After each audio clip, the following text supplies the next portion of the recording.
ഈ ലൈംഗികാതിക്രമ കേസിൽ ഹൈക്കോടതി മുൻകൂർ ജാമ്യ ഹർജി തള്ളിയതിന് പിന്നാലെ ഒളിവിൽ പോയിരിക്കുകയാണ് നടൻ സിദ്ദിഖ്. അപ്പീലുമായി സുപ്രീംകോടതി സമീപിക്കാൻ ഇപ്പോൾ സിദ്ദിഖിന്റെ അഭിഭാഷകരുടെ നീക്കം നടക്കുന്നു. അറസ്റ്റ് വൈകുന്നത് പ്രത്യേക അന്വേഷണ സംഘത്തിന്റെ വീഴ്ചയാണെന്ന ആക്ഷേപം ഇതിനോടകം ഉയർന്നിട്ടുണ്ട്.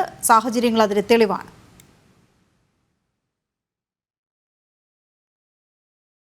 ഇന്ന് രാവിലെ 11ഓടെ സിദ്ദിഖിന്റെ മുൻകൂർ ജാമ്യ ഹർജി ഹൈക്കോടതി തള്ളിയിരുന്നു. ജാമ്യ ഹർജി തള്ളാനുള്ള സാധ്യത നേരത്തെ തന്നെ വിലയിരുത്തിയിട്ടും സിദ്ദിഖ് എവിടെയെന്നത് നിരീക്ഷിക്കാൻ പ്രത്യേക അന്വേഷണ സംഘം തയ്യാറായിരുന്നില്ല. ഈ ആനുകൂല്യം മുതലെടുത്ത് കോടതി വിധി വന്നതോടെ സിദ്ദിഖ് ഒളിവിൽ പോയതായാണ് നിലവിൽ ലഭിക്കുന്ന വിവരം. കാക്കനാട് പടമുകളിലെയും ആലുവ കുട്ടമശ്ശേരിയിലെയും വീട്ടിൽ പോലീസ് എത്തിയെങ്കിലും സിദ്ദിഖ് അവിടെ ഉണ്ടായിരുന്നില്ല. സിദ്ദിഖ് എത്താൻ സാധ്യതയുള്ള ഹോട്ടലുകൾ കേന്ദ്രീകരിച്ചും പരിശോധന നടത്തിയെങ്കിലും കണ്ടെത്താൻ സാധിച്ചില്ല.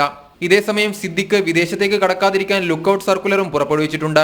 തിരുവനന്തപുരത്ത് നിന്ന് പ്രത്യേക അന്വേഷണ സംഘവും സിദ്ദിഖിനെ കണ്ടെത്താനായി തിരിച്ചിട്ടുണ്ട്. നടൻ സിദ്ദിഖിന്റെ ഫോണിന്റെ അവസാന ടവർ ലൊക്കേഷൻ പാലാരിവട്ടത്തായിരുന്നെന്നാണ് കണ്ടെത്തിയിട്ടുള്ളത്. കഴിഞ്ഞ ദിവസം സിദ്ദിഖ് മകന്റെ വീട്ടിലുണ്ടായിരുന്നുവെന്ന് വിവരം ലഭിച്ചിട്ടുണ്ട്. സിദ്ദിഖ് കേരളം വിട്ടിട്ടില്ലെന്ന പ്രതീക്ഷയിലാണ് പ്രത്യേക അന്വേഷണ സംഘം. അതുകൊണ്ട് തന്നെ സംസ്ഥാന അതിർത്തികളിലടക്കം പരിശോധന ശക്തമാക്കി. സിദ്ദിഖിന്റെ കഴിഞ്ഞ ദിവസങ്ങളിലെ ഫോൺ കോൾ വിവരങ്ങളും പോലീസ് ശേഖരിച്ചിട്ടുണ്ട്. സിദ്ദിഖിനെതിരെ ബലാത്സംഗം, തടഞ്ഞുവയ്ക്കൽ, ഭീഷണി എന്നീ കുറ്റങ്ങൾ ചുമത്തി തിരുവനന്തപുരം മ്യൂസിയം പോലീസ് കേസെടുത്തിരുന്നു. 2016 പീഡിപ്പിച്ചതായാണ് യുവനടി വെളിപ്പെടുത്തിയത്. ജനം, കൊച്ചി.